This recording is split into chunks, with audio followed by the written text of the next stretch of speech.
I used to have a 30-metre extension, but now it seems that every time I get a new bit of electrical equipment, the extension drops by 2 metres.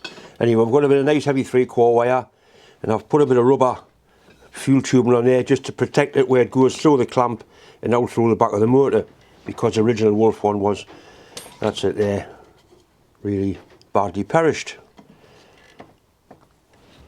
So I need to get these 2 wires in through the back of there and put some sort of terminals on them, or whatever I'm going to do with them, not quite sure yet. Right, so they're going to go through there quite nicely, sort of like that, and then there's an earth terminal goes onto there. That's just how they were originally, and that'll be clamped onto there, which is going to keep the wires well out of harm's way.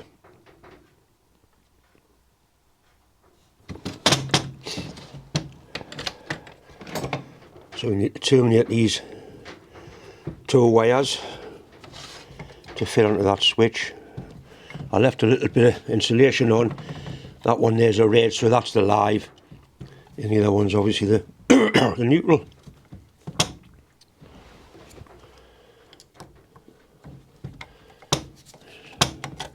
And that's about as a switch will come out of there, so I can sort these out. I've got proper little ring terminals on them, quite nice. So that's the live one there. We'll do one at a time.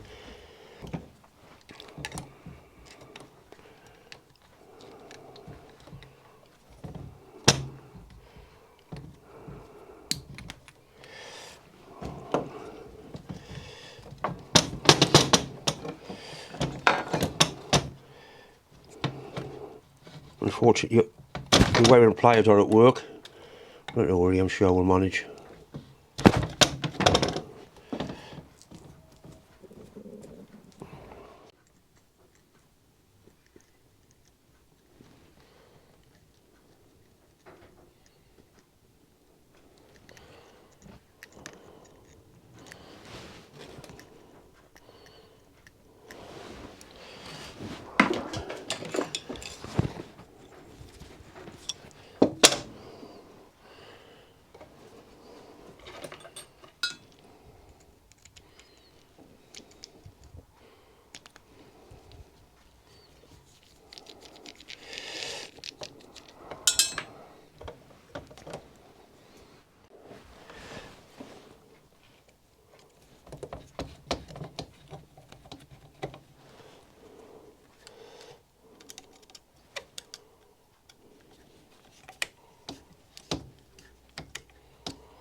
Right.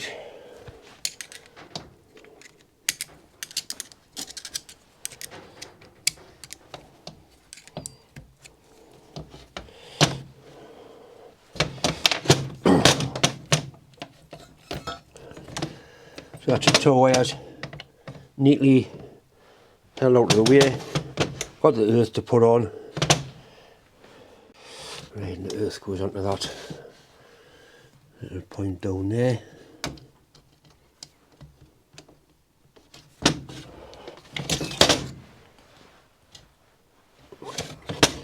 Come here, you bastard.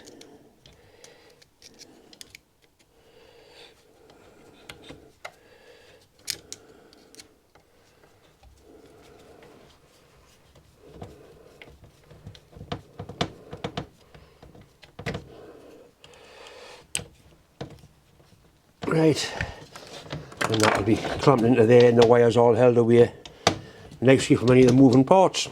It's basically now ready to plug in and test, I think. Let's have a quick blow out with the air light to make sure there's no bits of anything nasty on that commutator.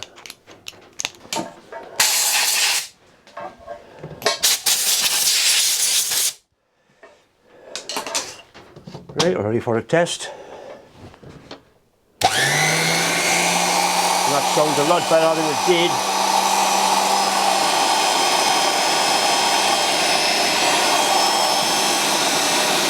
It's showing the excess juice out of there and there.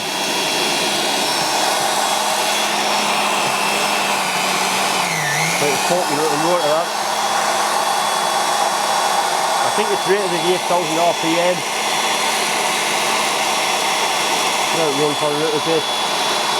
Loads of draft coming out with the fan obviously full, plenty of air through it.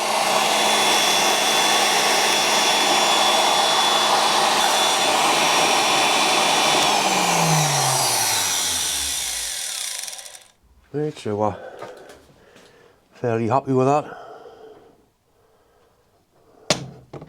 Turn the power off and we can parcel this end up a little bit.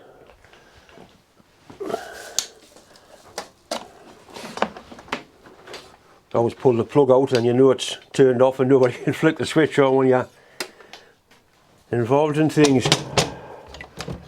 Right, so that goes onto there, and then there was a clamp piece on there like that which held the wire in place.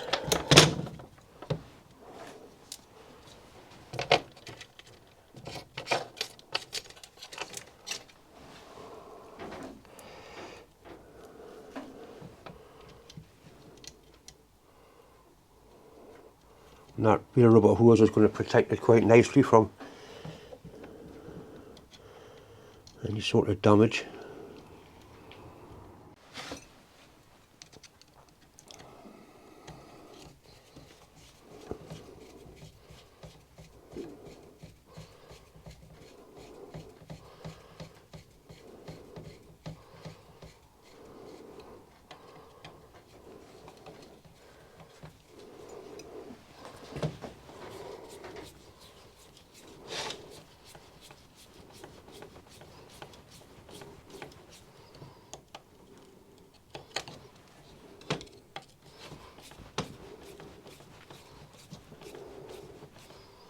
Right, so that's got the wire firmly gripped. It won't give any problems there. It's nicely out of the way.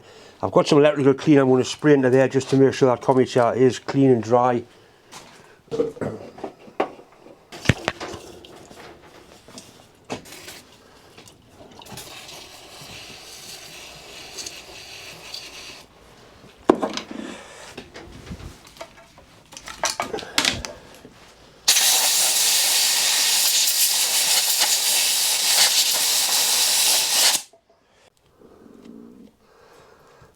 Right, there was a gasket, went on the end of there, like that, and I did put the end cap on before I wired it in. I've played all them games before, I don't want to play them anymore. And you can see how that's going to protect the wire where it comes through the metal guard. Last two screws.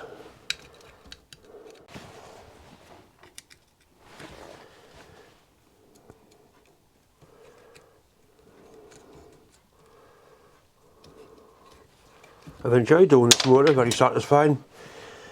Something that was about to go off with a bang, and now we've made it so it should work for years to come now, with a bit of luck. Right. Last but not least,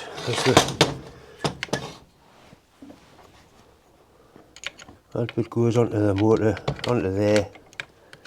Got a little slot in the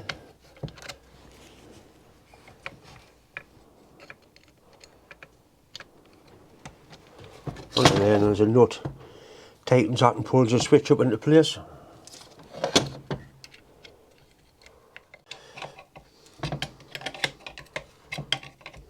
Right, that's that nicely in place.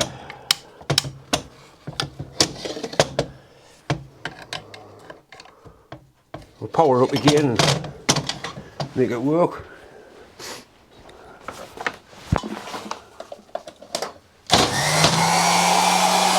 Bastard!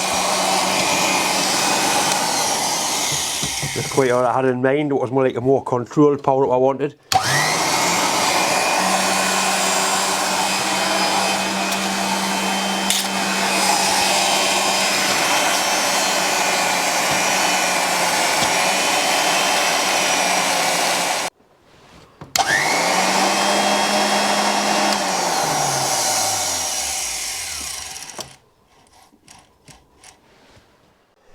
Right, I've put the belt on. I think there's meant to be a bolt that goes through there to tension the belt. I've got a fair bit of tension on, not a colossal amount. It doesn't need that much. It's only driving a small wheel. The belt got to go on. There'll probably be a guard, or there would have been a guard for the stone end, but I think when this was used 30 years ago, they weren't that bothered about using guards. And being as what's going to be used in my own personal workshop, and only I get to use it, it's entirely up to me what I do. And I probably will put a guard on just to keep the sparks off the lathe more than anything else. Right, so that's the guard on. It's kind of ready to run now. That stone looks good.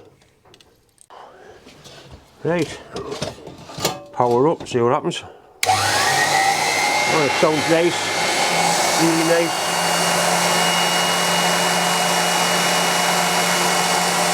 The motor's rated at 8,000 and it's probably a 2-to-1, so that wheel will be doing 4,000. And the bearings on that top spindle are really good.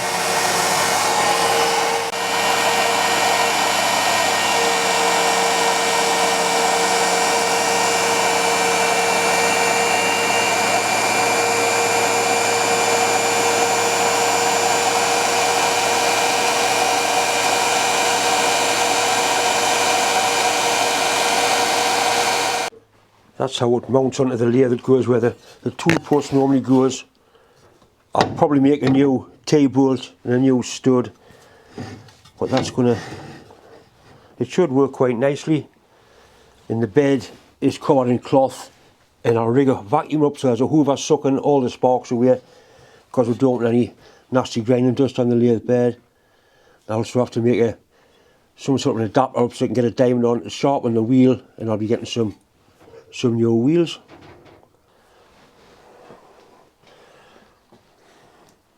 The cross size used to put the feet on just the same. Once again, it's just time to say thanks for watching, thanks for subscribing, and as always, a massive thanks for all the well wishes. Anyway, take care.